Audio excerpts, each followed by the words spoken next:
Shalom Elohim, selamat hari Minggu. Minggu hari ini tanggal 3 Mei 2020 adalah Minggu Jubilate dengan tema Bersoraklah bagi Tuhan. Saudara yang dikasihi Tuhan Yesus Kristus, dengan rasa hormat dan sukacita, marilah kita menghadap Tuhan Maha Pengasih yang memelihara kita hari demi hari hingga saat ini.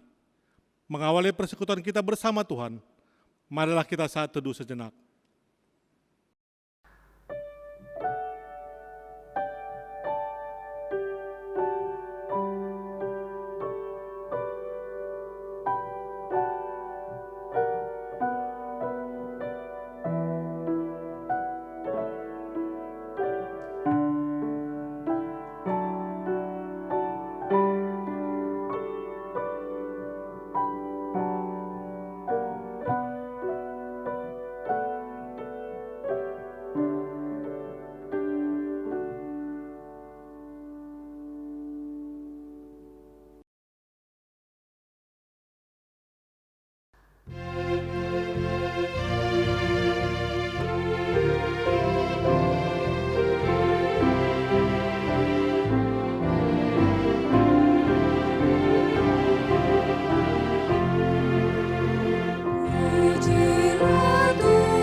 Di dalam nama Allah Bapa dan anaknya Tuhan Yesus Kristus dan Roh Kudus, Halik langit dan bumi. Bersorak-soraklah bagi Allah, hai seluruh bumi, mazmurkanlah kemuliaan namanya, muliakanlah dia dengan puji-pujian, katakanlah kepada Allah, betapa dahsyatnya segala pekerjaanmu, oleh sebab kekuatanmu yang besar, musuh-musuhmu tunduk, menjilat kepadamu.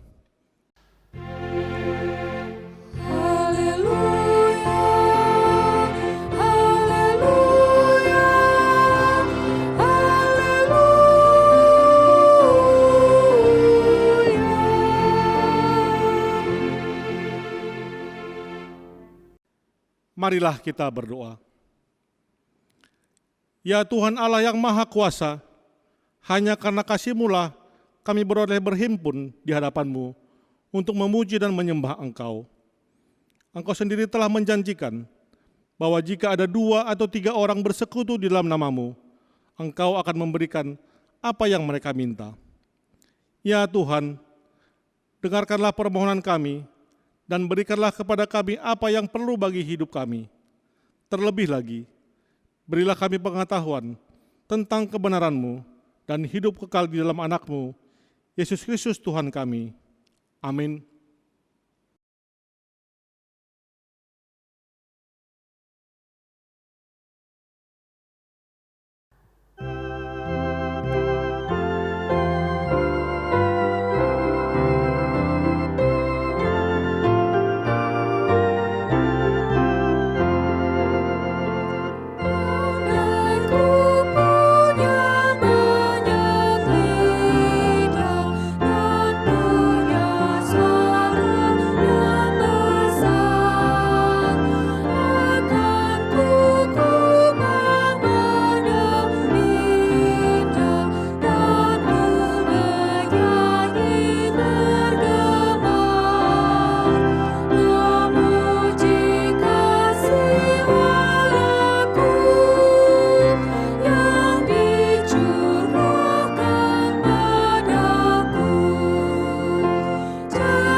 Marilah kita mendengarkan firman Tuhan sebagai epistel pada Minggu Jubilate yang tertulis dalam kitab Efesus pasal 5, dimulai dari ayat 15 sampai dengan 21.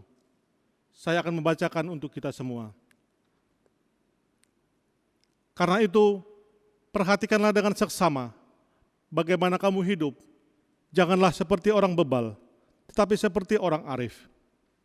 Dan pergunakanlah waktu yang ada, karena hari-hari ini adalah jahat. Sebab itu janganlah kamu bodoh, tapi usahakanlah supaya kamu mengerti kehendak Tuhan. Dan janganlah kamu mabuk oleh anggur, karena anggur menimbulkan hawa nafsu, tetapi hendaklah kamu penuh dengan roh. Dan berkata-katalah seorang kepada yang lain dalam mazmur, kidung puji-pujian dan nyanyian rohani. Bernyanyi dan bersolahlah bagi Tuhan dengan segenap hati. Ucaplah syukur senantiasa atas segala sesuatu dalam nama Tuhan kita Yesus Kristus kepada Allah dan Bapa kita. Dan rendahkanlah dirimu seorang kepada yang lain dalam takut akan Kristus. Demikianlah firman Tuhan. Yang berbahagia ialah mereka yang mendengarkan firman Allah dan yang memeliharanya. Amin.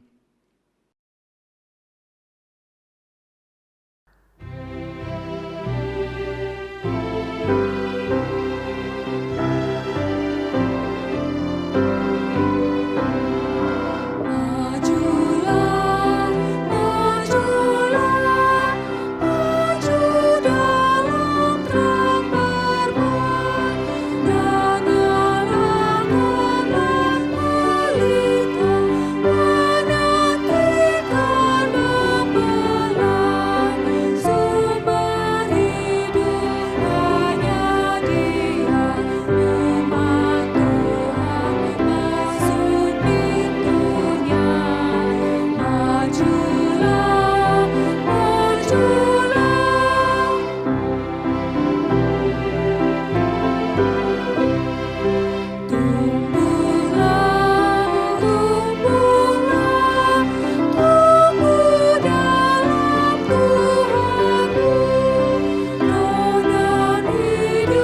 Ibu dan Bapak serta saudara yang dikasihi Tuhan Yesus, bila kita merenungkan dosa kita yang kita lakukan di hadapan Tuhan, mustahil kita beroleh kesempatan menikmati anugerah Tuhan pada hari ini.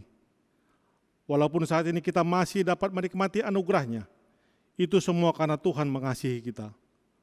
Untuk itu, marilah kita mohon pengampunan atas dosa yang telah kita perbuat di hadapan-Nya, sehingga kita layak bersekutu dengan Dia. Saat teduh sejenak.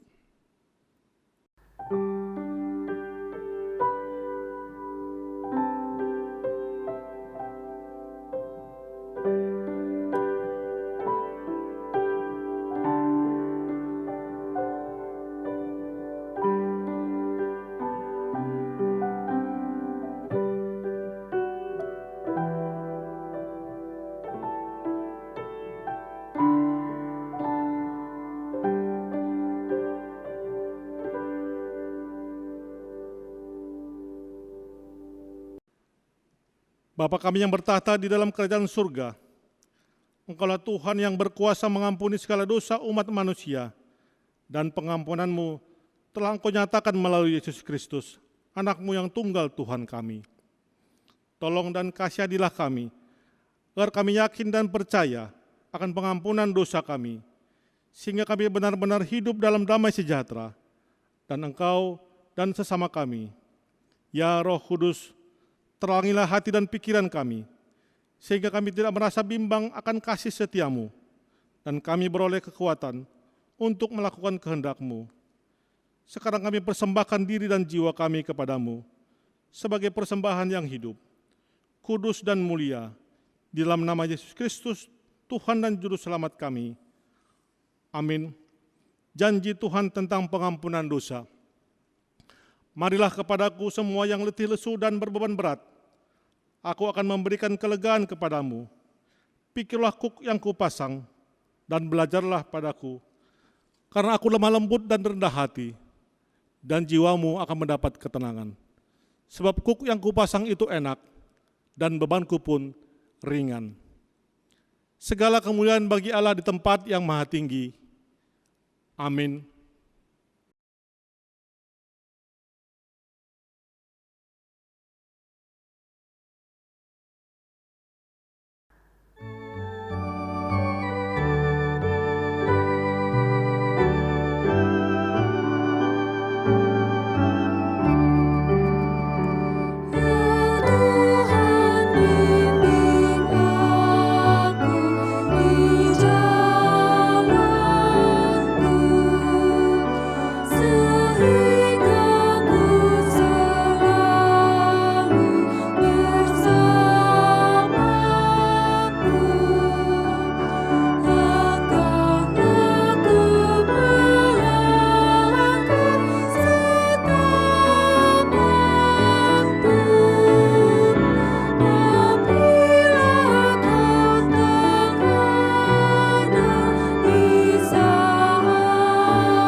Marilah kita mendengarkan hukum Tuhan sebagai petunjuk hidup baru yang terambil dari hukum Taurat pertama sampai dengan keempat.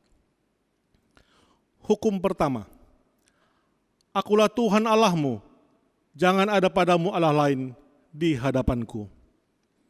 Hukum kedua, jangan membuat bagimu patung yang menyerupai apapun yang ada di langit atau yang ada di bumi atau yang ada di dalam air di bawah bumi, untuk disembah atau ditaati. Hukum ketiga, Jangan menyebut nama Tuhan Allahmu dengan sembarangan, sebab Tuhan akan memandang bersalah orang yang menyebut namanya dengan sembarangan. Hukum keempat, ingat dan kuduskanlah hari Sabat. 6 hari lamanya engkau akan bekerja dan melakukan segala pekerjaanmu. Tetapi hari ketujuh adalah hari Sabat Tuhan Allahmu, maka jangan melakukan satu pekerjaan. Engkau atau anakmu laki-laki, atau anakmu perempuan, atau hambamu laki-laki, atau hambamu perempuan, atau hewanmu, atau orang asing yang berada di tempat kediamanmu. Sebab 6 hari lamanya Tuhan menjadikan langit dan bumi, laut dan segala isinya, dan ia berhenti pada hari ketujuh. Itulah sebabnya Tuhan memberkati hari Sabat dan menguduskannya. Bagaimanakah firman Allah tentang perintah-perintah itu? Demikian firman-Nya. Akulah Tuhan Allahmu yang cemburu, yang membalaskan kesalahan kepada anak-anaknya dan kepada keturunan yang ketiga dan keempat dari orang-orang yang membenci aku. Tetapi aku menunjukkan kasih setia kepada beribu-ribu orang, yaitu mereka yang mengasihi aku dan yang berpegang pada perintah-perintahku. Marilah kita sama-sama memohon kekuatan daripada Tuhan. Ya Allah Bapa kami, berilah kami kekuatan untuk melakukan yang sesuai dengan hukum-Mu. Amin.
Marilah kita bersaksi mengikrarkan pengakuan iman kita bersama jemaat pada segala abad di seluruh dunia.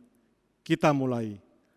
Aku percaya kepada Allah, Bapa yang Maha Kuasa, Khalik langit dan bumi, dan kepada Yesus Kristus, Anaknya yang tunggal Tuhan kita, yang dikandung daripada Roh Kudus, lahir dari anak darah Maria, yang menderita di bawah pemerintahan Pontius Pilatus, disalibkan, mati dan dikuburkan, turun dalam kerajaan maut, pada hari ketiga bangkit pula dari antara orang mati, naik ke surga, duduk di sebelah kanan Allah Bapa yang Maha Kuasa, dan akan datang dari sana untuk menghakimi orang yang hidup dan yang mati. Aku percaya kepada Roh Kudus, gereja yang kudus dan am, persekutuan orang kudus, pengampunan dosa, kebangkitan daging, dan hidup yang kekal. Amin.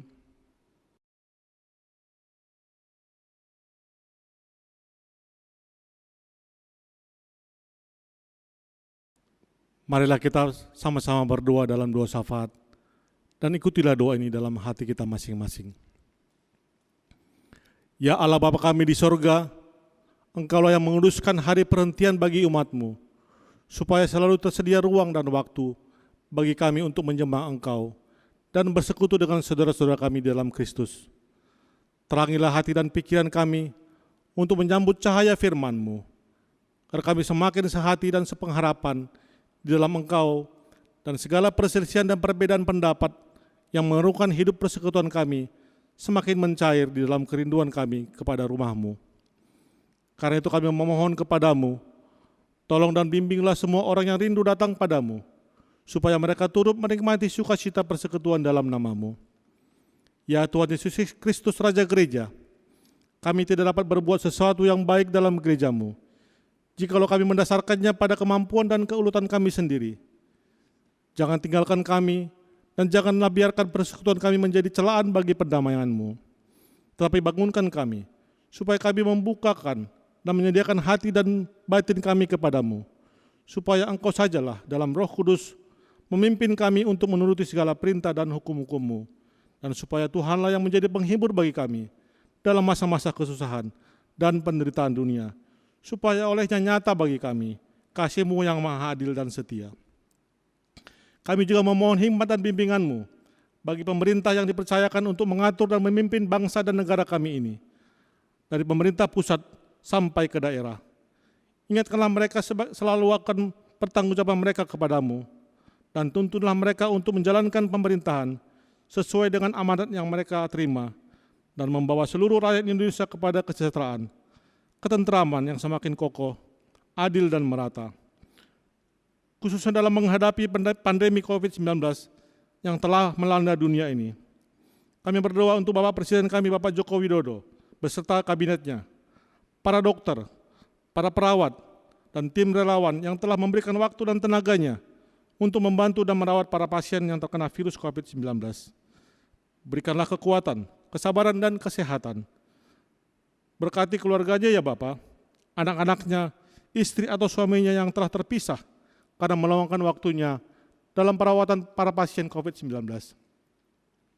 Banyak daya dan upaya yang telah dilaksanakan oleh pemerintah kami, di mana salah satu yaitu melaksanakan pembatasan sosial berskala besar, khususnya pelaksanaan PSBB di DKI Jakarta, yang diperpanjang sampai dengan tanggal 22 Mei 2020, dan begitu juga daerah-daerah lainnya yang ada dalam negara kesatuan Republik Indonesia, agar kiranya seluruh rakyat Indonesia semakin peduli akan menjaga kesehatan dan mentaati aturan-aturan yang telah ditetapkan dalam PSBB, sehingga kami boleh terhindar dari virus COVID-19 ini.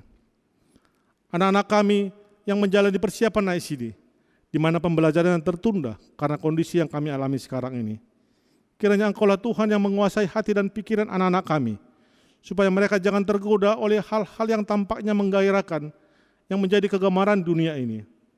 Tetapi jadikanlah mereka anak-anak yang taat akan kebenaran-Mu, supaya menjadi pelita yang terang bercahaya bagi keluarganya dan bagi sesamanya. Anak-anak kami dari tingkat TK, SD, SMP, SMA, dan perguruan tinggi yang masih menunaikan studinya selama PSBB ini dapat menikmati tinggal di rumah, melakukan aktivitas belajar secara online, dan menyelesaikan seluruh tugas-tugas yang diberikan. Berkati seluruh anak-anak kami, berikan semangat, kepintaran, dan kesehatan, agar mereka bertumbuh menjadi anak-anak yang takut akan Tuhan, serta mereka juga mempelajari dan membaca Alkitab bersama dengan keluarga. Para orang tua kami usia bahagia, kiranya Engkau juga memberkati di masa tuanya, dalam menjalani hari-hari yang Tuhan berikan kepada orang tua kami. Jauhkan dari mereka segala penyakit, rasa kebosanan, dan berikanlah kesabaran agar kiranya para orang tua kami semakin mendekatkan diri kepadamu dan selalu dalam lindungan Tuhan. Kuatkan dan tabahkan iman kami, supaya kami mengenal kasih karunia-Mu dalam cobaan-cobaan yang kami alami, supaya di dalam cobaan-cobaan itu kami beroleh keuntungan yang menggembirakan. Kami juga membawa ke hadapan-Mu semua orang yang ditimpa musibah dan kecelakaan, mereka yang menderita kesewenang-wenangan dan ketidakadilan oleh karena ketentuan-ketentuan yang diberlakukan di atas dunia ini. Tolong dan pimpinlah langkah kami, supaya kami sabar dan tabah, sehingga kami tetap mampu memelihara pengharapan yang hidup di dalam anak-Mu, yang sudah mengajar kami bertekun di dalam penderitaan yang menimpa dan menderu tubuh dan hati kami, supaya kami jangan melupakan sukacita yang daripada-Mu. Berkati jemaat-Mu GKP Romangun yang sedang dalam keadaan sakit, baik yang dirawat di rumah maupun yang sedang dalam pemulihan di rumah. Berkati obat, makanan dan minuman yang dikonsumsi, sehingga itu menjadi jalan Tuhan untuk menyembuhkan mereka. Kami juga membawa ke hadapan-Mu jemaat-Mu GKP Romangun yang berbahagia dan anugerah atas pertambahan usia. Engkau mengetahui keberadaan mereka satu persatu, dan Engkau juga mengetahui isi hati serta kerinduan mereka. Karena itu kami membawakan mereka kepada-Mu. Dalam sukacita mereka, ajar mereka untuk selalu mengucap syukur atas anugerah, perawatan, dan pemeliharaan yang benar dari Tuhan. Pada kesempatan ini, kami mengingat saudara-saudara kami yang terkena dampak akibat pandemi COVID-19 ini, seperti kehilangan pekerjaan, penghasilan, dan usaha. Kiranya Tuhan hadir dalam kehidupan mereka, agar warga jemaat-Mu senantiasa mendapat kekuatan dan berpengharapan bahwa Engkaulah sumber segala berkat dan rezeki. Ya Tuhan Yesus, Juru Selamat kami, taklukkanlah dan kuasai hati dan akal budi jemaat-Mu, supaya kami menyerahkan dan tunduk kepada-Mu dengan hati yang ikhlas, sehingga jemaat-Mu dalam kelemahannya selalu mengucap syukur dan berani menyaksikan kemuliaan-Mu. Saudara-saudara kami yang sudah membuat rencana indah dalam penggenapan firman Tuhan, dalam membentuk sebuah keluarga dengan pasangannya yang Tuhan telah pertemukan, akan tetapi rencana tersebut tertunda oleh karena pandemi virus COVID-19 ini.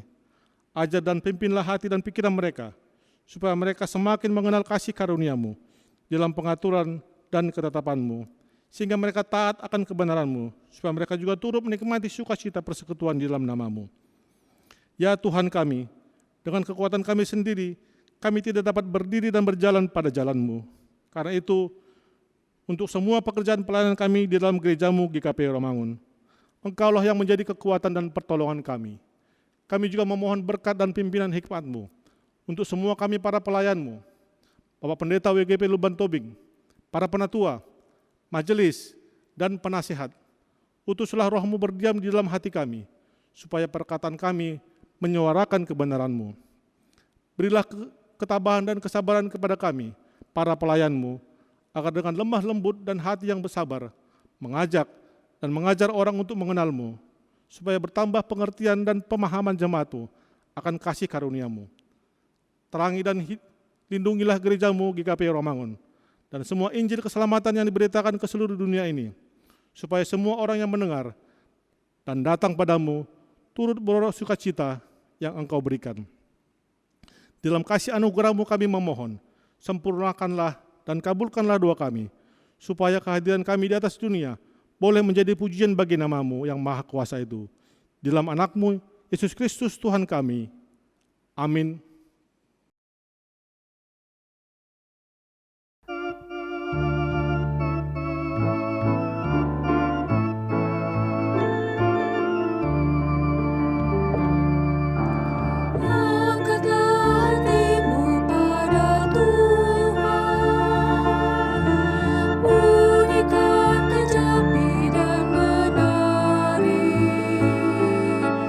Jangan lupa bawa pesan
Saudara-saudara, kekasih Yesus Kristus, mari kita bersatu di dalam doa. Damai sejahtera dari Allah Bapa yang melampaui akal dan pikiranmu, memberi hikmat dan kuasa untuk memahami rahasia firman-Nya. Ya Bapa, terangi hati kami dengan kuasa Roh Kudus-Mu, agar hal-hal yang tersembunyi, yang sulit kami pahami, terbuka karena kuasa Roh Kudus-Mu. Terpuji nama-Mu, dalam Yesus kami berdoa dan mengucap syukur. Amin. Firman Tuhan untuk kita di ibadah kita minggu ini sebagai minggu jubilate adalah 1 Tawarik 16 ayat 31 sampai 36. Demikian firman Tuhan. Biarlah langit bersuka cita dan bumi bersorak-sorak. Biarlah orang berkata di antara bangsa-bangsa, Tuhan itu Raja.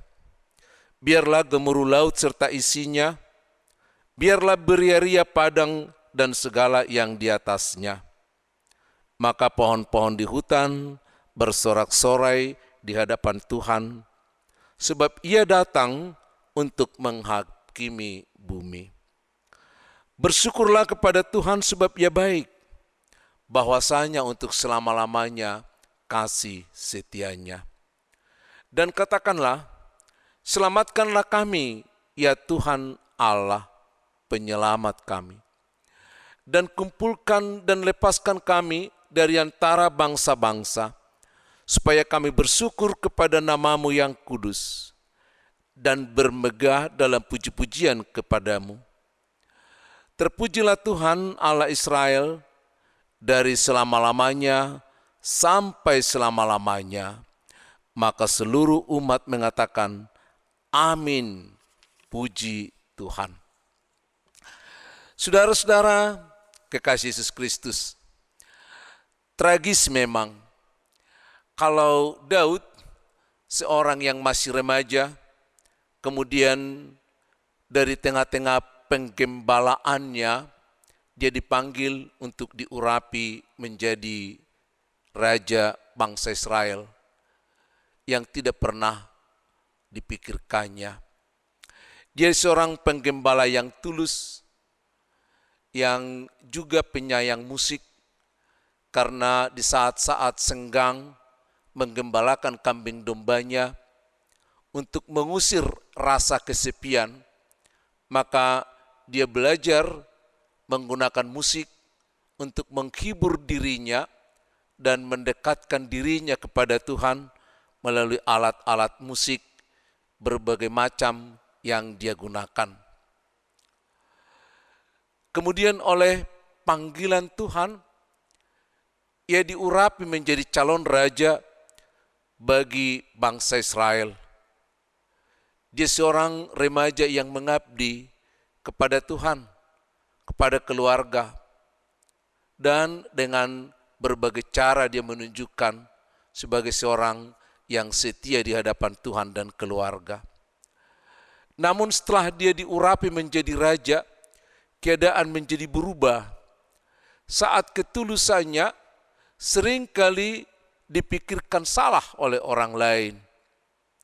Sampai ketika ia mengalahkan Goliat dan tinggal di rumah Raja Saul, ia hidup di tengah-tengah kecurigaan. Bahkan ia menjadi buronan tingkat tinggi. Dia bukan hanya dibenci, tapi dia dikejar untuk dibunuh. Bukan hanya oleh Raja Saul dengan keluarganya, tapi oleh pasukan yang disiapkan untuk menangkap, membunuh dia. Dari keadaan yang sulit, dari padang belantara yang satu, ia bergerak ke padang belantara yang lain, dari gua yang satu ke gua yang lain, bahkan keluar ke bangsa-bangsa lain, hanya untuk menyelamatkan nyawanya. Begitu tragisnya. Tapi dia melihat itu semuanya sebagai ujian. Sehingga seberat apapun tantangan yang dihadapi, dia berupaya keluar dari masalah itu tanpa dikuasai oleh masalah itu. Dia punya kesempatan untuk membunuh Saul dalam satu gua, tapi dia tidak menggunakan kesempatan yang demikian. Dia tahu kalau Saul adalah raja yang sudah diurapi Tuhan. Dia tidak mau berbuat curang kepada Tuhan.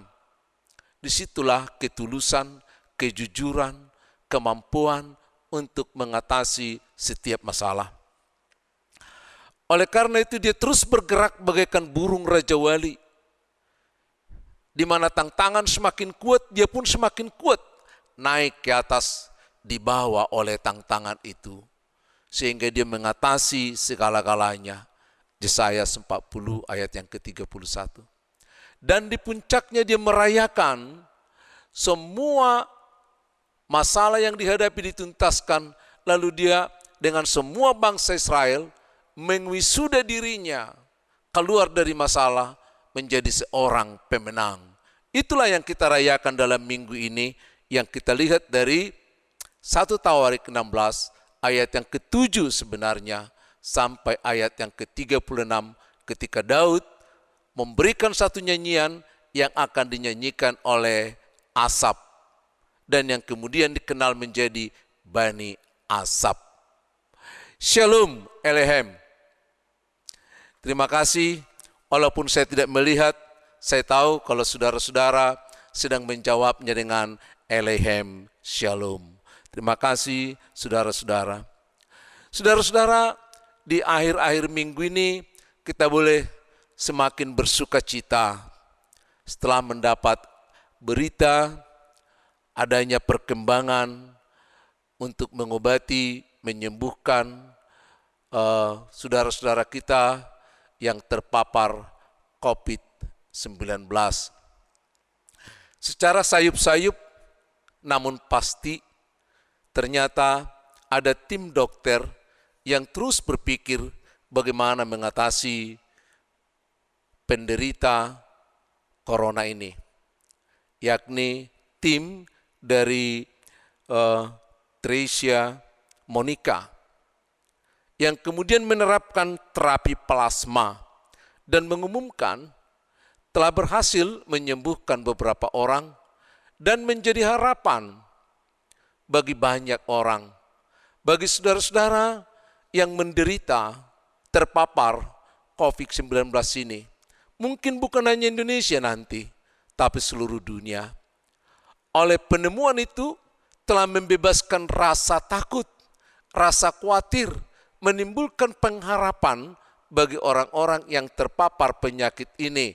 Sehingga mereka bersuka cita, sekali lagi kita berjubilate. Saudara-saudara, kita kembali ke dalam topik kita. Yang kekasih, anak-anak Tuhan, kekasih Yesus Kristus. Sulit memang memperhitungkan bagaimana Daud bisa lolos dari kejaran Saul. Sebagaimana kita lihat dalam Samuel mulai dari pasal yang pertama ketika Saul mengejar Daud sampai ingin membunuhnya.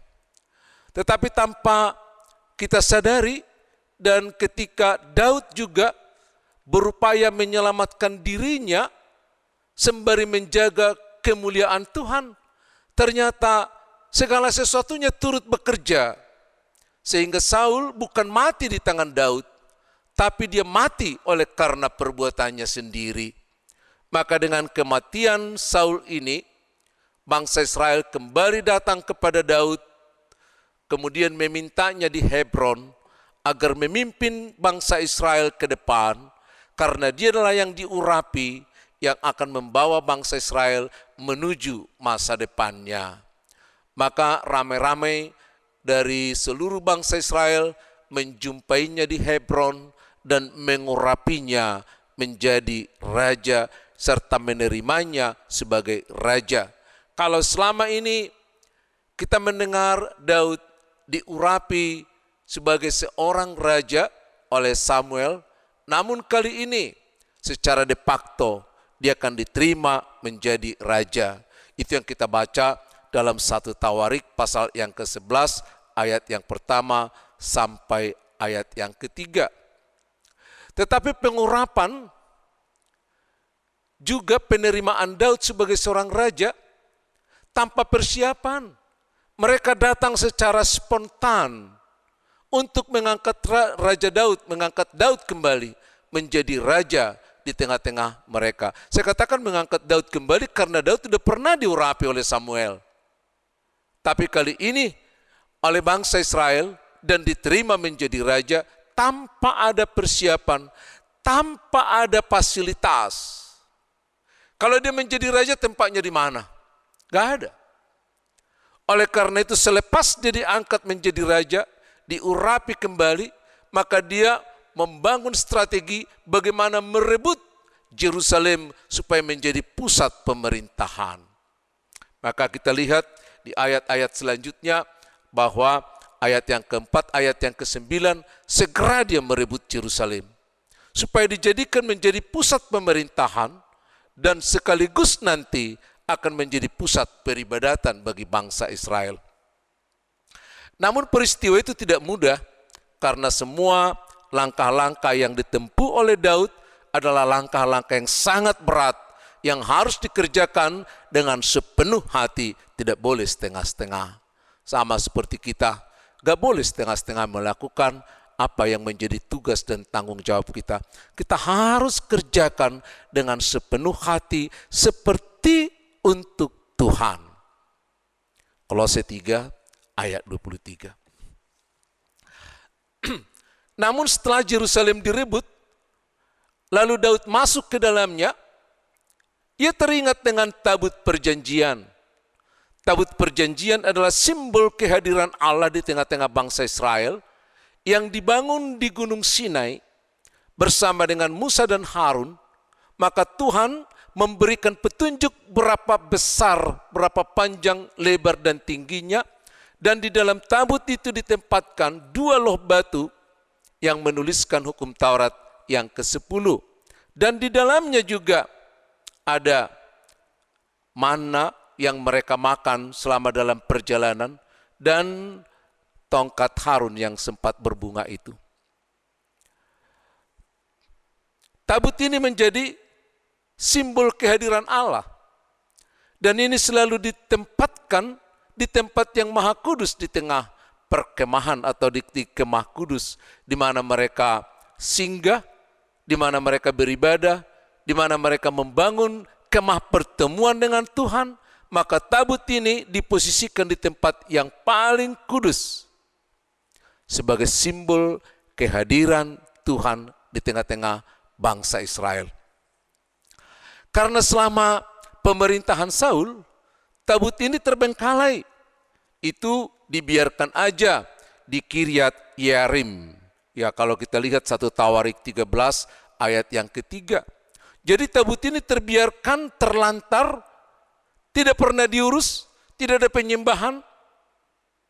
Gak ada kehadiran orang-orang Israel di sana karena rajanya asik membangun dirinya sendiri, membangun pemerintahan, membangun citra untuk dirinya, tapi tidak untuk Tuhan. Maka setelah Daud menempati Yerusalem, dia mengingat akan kehadiran Tuhan, lalu dia mencoba berupaya membawa tabut ini supaya kembali ke Yerusalem. Ternyata di tengah jalan, ketika membawa tabut ini, mereka mendapat kecelakaan. Usa yang bukan dari golongan Levi menyentuh tabut itu saat tabut itu akan terjatuh miring. Tanpa dia sadari, secara spontan, dia mau menopang tabut itu. Tapi tangannya yang terulur ke tabut itu karena dia bukan orang Levi. Dia tidak dikhususkan, tidak dikuduskan untuk itu. Maka saat itu juga dia terhukum oleh Tuhan dan mati seketika itu. Peristiwa itu terjadi di Peres Usa, sebagai tempat di mana Usa meninggal. Lalu semua bangsa Israel ketakutan. Ditinggalkanlah, dititipkan tabut perjanjian ini di rumah Ebed-Edom. Di tempat itu tabut perjanjian ditinggalkan. Maka Daud kembali ke Yerusalem dan kemudian membangun kota Yerusalem, sekaligus juga membangun tempat yang terbaik untuk Taut Perjanjian. Tidak disangka-sangka saat dalam persiapan-persiapan seperti itu, muncul lagi serangan dari orang-orang Palestina. Orang Palestina tahu kalau Daud sudah memenangkan Yerusalem dan tinggal di Yerusalem, akan membuat Yerusalem menjadi kota, menjadi ibu kota, jadi pusat perpolitikan, maka Palestina mulai menggempur mereka. Maka tercurah pikiran mereka untuk menghadapi Palestina ini sampai dikalahkan. Dan setelah itu, barulah mereka mempersiapkan Tabut Perjanjian. Tabut Perjanjian dipersiapkan, kelompok Levi diuras, disucikan kembali sebagaimana seharusnya. Kalau kemarin tidak melakukan demikian, tapi kali ini semua Bani Harun dipanggil kembali sebagai keluarga Levi dan dari marga Levi, maka mereka dipanggil dengan puak-puaknya, diuras kembali, disucikan kembali. Lalu Daud juga memanggil para penyanyi-penyanyi di Bait Allah. Salah satu di antaranya adalah Bani Korah dan juga Asaf, Bani Asaf yang kita dengar tadi menyanyikan puji-pujian bagi Tuhan. Korban-korban bakaran juga dipersembahkan pada saat itu. Dan Daud sendiri menggunakan jubah dari lenan yang halus. Dia bukan hanya berjalan di depan, tetapi dia menari. Dan bukan hanya menari seperti biasa, dia melompat-lompat karena sukacita. Tarian melompat-lompat adalah merupakan tarian kemenangan ketika pulang dari pertempuran. Dia menyerukan melalui tarian itu. Dia memberikan pesan kepada tarian itu bahwa dengan masuknya Tabut Perjanjian ke Yerusalem, di mana Allah berpihak kepada mereka, maka mereka juga mendapatkan pembebasan dari Tuhan. Karena dengan masuknya Tabut Perjanjian, maka Yerusalem menjadi pusat peribadatan sekaligus juga menjadi pusat pemerintahan. Saudara, saya perlu jelaskan, kalau Daud melompat-lompat dan menari-nari di hadapan tabut Allah dan juga di hadapan masyarakat Israel, itu bukan karena kepuasan pribadi, kepuasan karena memenangkan pertempuran, kepuasan karena dia sudah bebas dari kejaran Saul, bukan hanya itu aja. Kalau masalah itu masalah yang berikutnya. Dia juga menari dan melompat-lompat bukan karena pujian dari banyak orang. Bahkan dia juga kalau menari dan melompat-lompat, itu juga bukan karena minuman seperti banyak orang kita lihat. Kita lihat banyak orang yang menari-nari sekarang ini melompat-lompat di mana? Ada di pesta-pesta, karena mereka bersuka cita, mereka telah sukses ini dan lain sebagainya. Ada juga di kafe-kafe sekarang setiap malam. Kadang-kadang sekalipun sudah dilarang dengan COVID-19, masih bukanya kafe-kafe dan nightclub. Ada beberapa orang yang berpesta di sana, menari, berpelukan dan lain sebagainya untuk merayakan apa? Bahkan kadang-kadang orang kita, orang Batak juga, ada yang menari, bernyanyi sepuas-puasnya di kode tuak sampai buka baju dan lain sebagainya. Itu merayakan apa? Tapi kalau Daud di sini menari, kalau Daud di sini sampai melompat-lompat, karena dia melihat kebebasannya, karena dia lihat pembebasan yang dia terima saat ini, bukan masalah pribadi, tapi itu adalah masalah bagi bangsa Israel juga. Dia bebas, Israel bebas. Bahkan bukan hanya Israel, bahkan segala sesuatu yang ada di kolong langit ini juga. Perhatikan dari nyanyian yang diminta, yang dinyanyikan oleh Bani Asaf. Dari ayat yang ke-7 sampai ayat yang ke-36. Dan khusus teks kita hari ini adalah 31 sampai 36. Di ayat yang ke-31 sampai 33, Daud mengajak bukan hanya dia menari, bukan hanya dia melompat, tapi dia juga mengajak dan melihat pohon-pohon yang ada di padang belantara sana. Langit yang ada, laut yang bergerak, diajak untuk menari. Bukan hanya diajak, tapi dipahami. Itu adalah tarian untuk Tuhan. Kenapa demikian? Karena setiap orang yang berpikir positif akan melihat hal-hal yang ada di sekitarnya secara positif. Makna dari satu peristiwa yang ada di sekitar kita adalah tergantung sejauh mana pikiran kita saat itu. Apakah pikiran kita sedang dikuasai Roh Kudus, maka kita akan melihat dengan sukacita. Apakah pikiran kita dia sedang dikuasai oleh kecemburuan, kita akan membenci banyak orang. Maka benci, pujian, dan lain sebagainya tergantung dari iman kita, dari pikiran kita yang dikuasai oleh iman itu. Dia juga bukan hanya mengajak alam, tapi juga segenap bangsa Israel. Diajaknya dua hal, bersyukur kepada Tuhan. Supaya setiap orang menyadari kalau pembebasan itu hanya dibolehkan dan hanya boleh dalam nama Tuhan. Karena kita kan tidak bisa melakukan sesuatu hal, sesuatu yang baik dari diri kita sendiri kalau bukan Tuhan, kalau bukan Roh-Nya yang ada di dalam kita. Mungkin boleh kita bandingkan dengan Yohanes 15 ayat yang kelima. Di luar aku, kata Yesus, kamu tidak dapat berbuat sesuatu apapun. Di samping bersyukur, bangsa Israel juga diminta supaya mereka juga berharap kepada Tuhan. Memberikan kebebasan dan pembebasan selanjutnya. Melalui pembebasan dari Daud yang sudah dimulai itu. Jadi kebebasan yang diterima Daud adalah sebagai suatu corporate personality. Di dalam pribadi, di dalam personal Daud, ada kebebasan orang. Ya, di dalam keterbelengguan Daud, ada keterbelengguan orang lain. Sehingga kebebasan Daud itu adalah kebebasan bagi alam, bagi bangsa Israel, bagi siapa saja yang terlibat memahami peristiwa itu. Itu yang disebut dengan corporate personality. Sama dengan Kristus. Kristus itu adalah merupakan corporate personality. Karena kalau kita bersekutu dengan Dia, maka kita akan diselamatkan. Ya, kalau kita ada di dalam Dia, coba saya minta dibacakan untuk kita dari 1 Korintus 15 ayat yang ke-22.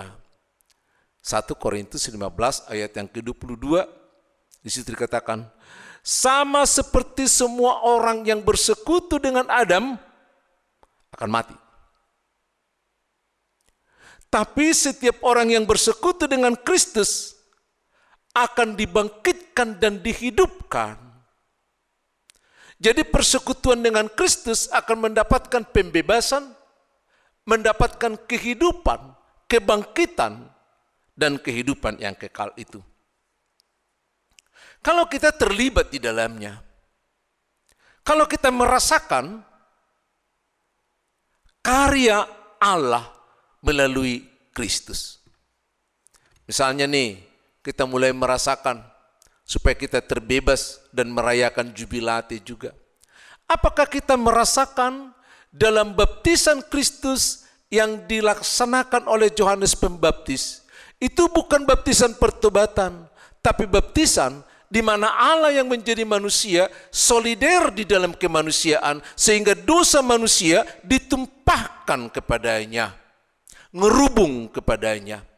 Ketika dia ditenggelamkan ke air itu, lalu air itu datang kepadanya, seperti dosa kita datang kepada dia untuk dipersatukan dengan dia, karena sudah dijanjikan dia yang tidak mengenal dosa akan dibuat menjadi dosa, supaya melalui dia dosa seluruh dunia ini, orang yang berkenan dosanya mau diampuni, akan ditimpakan kepada dia. Itu sebabnya dia bagaikan domba atau sebagai anak domba yang diam dibawa, digiring ke pembantaian.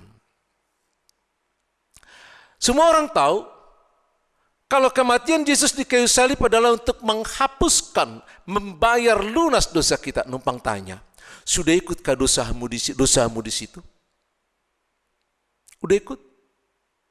Sehingga kita memandang penyalipan Kristus di Paskah 2 minggu yang lalu itu adalah penyalipan diri kita sendiri. Kadang-kadang kalau di Paskah, saya selalu memperhatikan banyak orang yang nangis. Apalagi kalau diputar film tentang penyalipan Tuhan Yesus, banyak orang yang menangis. Tapi Yesus mengatakan seperti kepada perempuan-perempuan itu, hai perempuan-perempuan, tangisilah dirimu, jangan menangisi aku. Ada banyak orang yang menangis menyesali bagaimana Yesus disiksa. Tapi dia tidak menangis kalau sebenarnya dialah yang harus menghadapi semuanya itu. Dan itu terjadi karena kita. Supaya kita mulai larut, supaya kita terhisap, supaya kita dalam satu corporate personality-nya. Sehingga kita terlibat di dalamnya. Kalau kita sudah melihat ini, mulai dari baptisan Yesus bagaimana dosa kita ditimpakan kepada kita, maka akan lebih mudah kita melihat nanti penyalipan Kristus adalah bagaimana kita sebenarnya yang harus disalibkan menyelesaikan dosa kita, tapi kita digantikan oleh anak domba Allah itu. Yakin? Makanya Yesus mengatakan, sudah selesai. Yakin enggak dosamu? Sehingga timbul penyesalan di dalam hati kita. Rupanya Kristus mengorbankan nyawanya untuk dosaku. Aku menyesal. Aku merasakan betapa beratnya dosa itu. Betapa berbahayanya. Sehingga karena Kristus masuk di dalam diri kita oleh kuasa rohnya, kita mulai tobat akan semua dosa dan kesalahan kita. Apalagi kalau kita mulai menghayati lagi, bukan hanya Kristus yang dibaptiskan sehingga dosa kita ditumpahkan kepadanya, Kristus yang disalibkan lalu dosa kita dibayar, tapi oleh kebangkitannya, kita dibebaskan dari kematian. Kan kematian sangat menakutkan bagi semua orang. Tanya, setiap orang takut untuk menuju kematian. Tapi di dalam Kristus ada kabar baik, ada kabar baru, bahwa setiap orang yang bersekutu dengan Dia menjadi corporate satu dalam personality Kristus, dalam personality Allah yang Tritunggal, maka kita dibebaskan, terbebas dari kematian, terbebas dari dosa, terbebas dari iblis.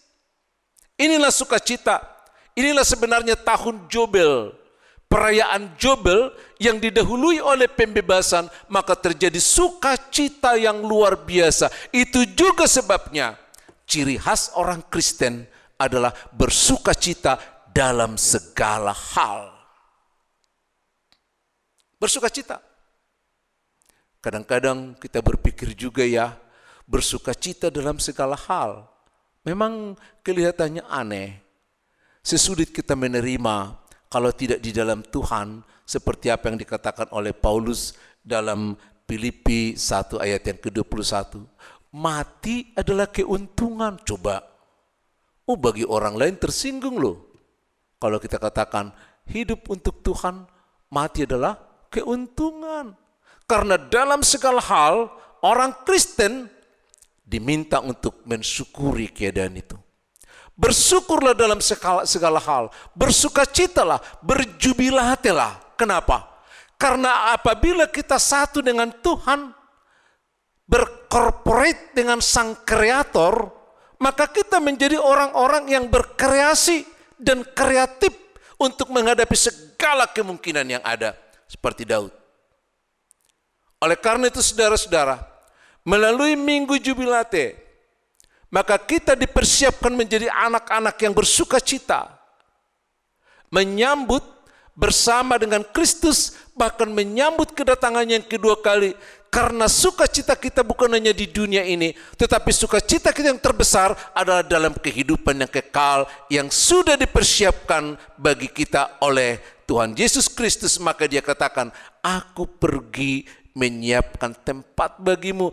karena di rumah Bapa banyak tempat. Kita bersuka cita, kita berjubilate karena pembebasan dari Tuhan, dan kita adalah anak-anak yang dibebaskan dari berbagai belenggu, anak-anak yang merdeka, yang bebas memuliakan Tuhan dan juga membebaskan sesama manusia. Mari kita bersatu dalam doa. Terima kasih Bapa yang baik. Kami mengucap syukur karena Engkau telah memberikan teladan bagi kami melalui Daud dan secara nyata melalui Yesus Kristus.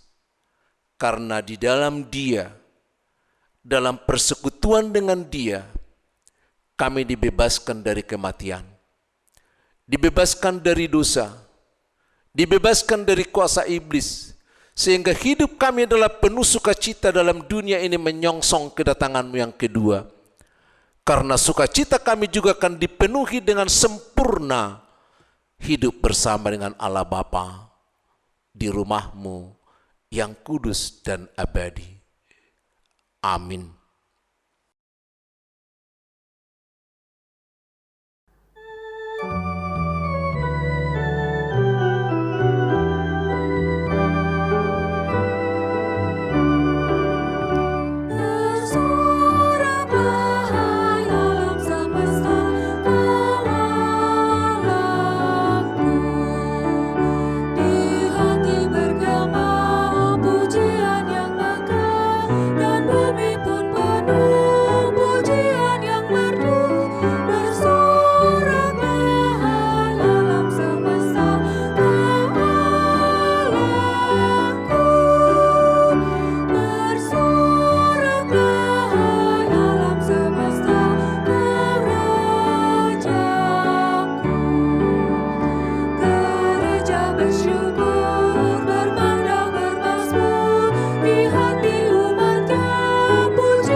Firman Tuhan yang mengantar hati dan pikiran kita untuk memberikan korban yang menjadi kurban persembahan di hadapan Tuhan adalah dari 1 Tawarik 29 ayat yang ke-9. Demikian firman Tuhan. Bangsa itu bersukacita karena kerelaan mereka masing-masing, sebab dengan tulus hati mereka memberikan persembahan sukarela kepada Tuhan. Juga Raja Daud sangat bersukacita. Amin. Kami persilahkan.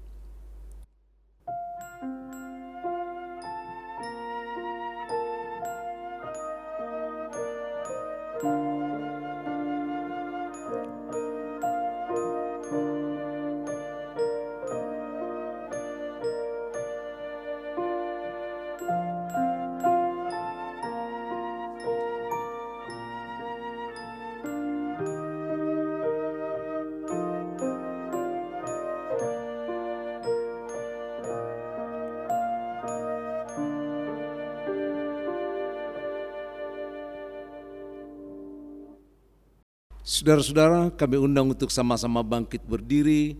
Mari kita menyerahkan kurban persembahan kita di hadapan Tuhan.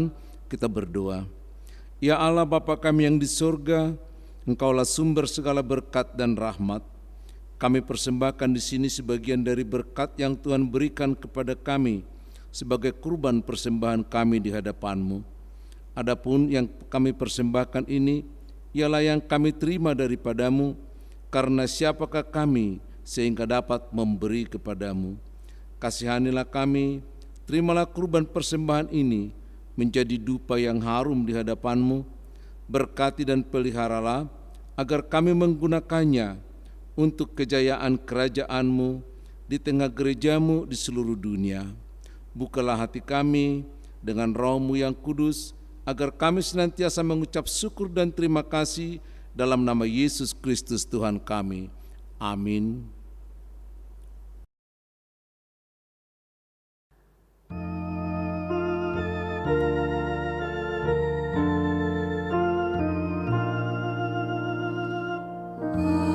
Aku bersujud di hadirat-Mu.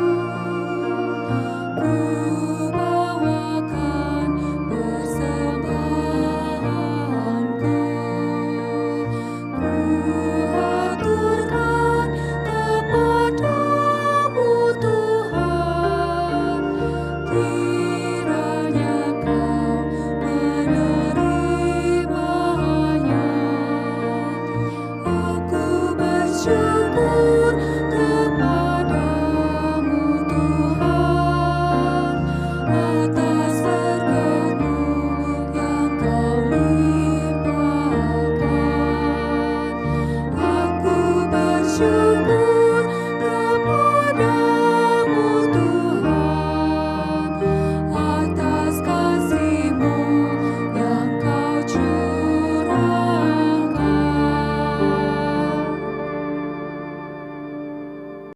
Bapa kami yang di surga, dikuduskanlah nama-Mu, datanglah kerajaan-Mu, jadilah kehendak-Mu di bumi seperti di surga.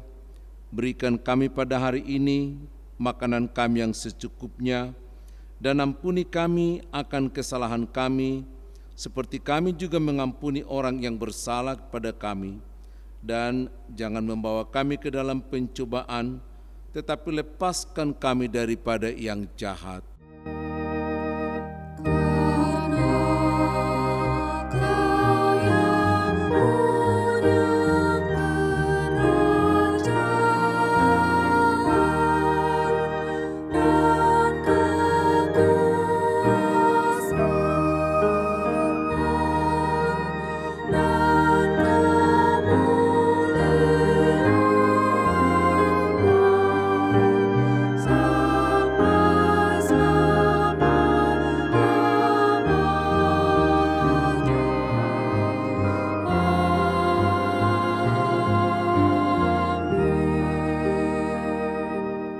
Saudara, marilah kita beraktivitas kembali sebagai anak-anak Tuhan, sebagai garam dan terang.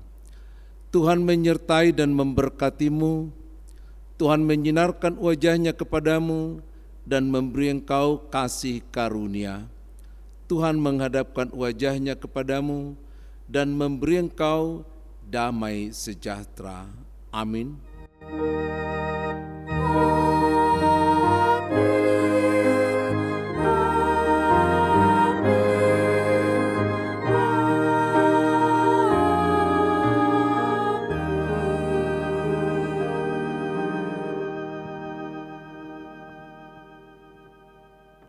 Mari kita masuki saat teduh.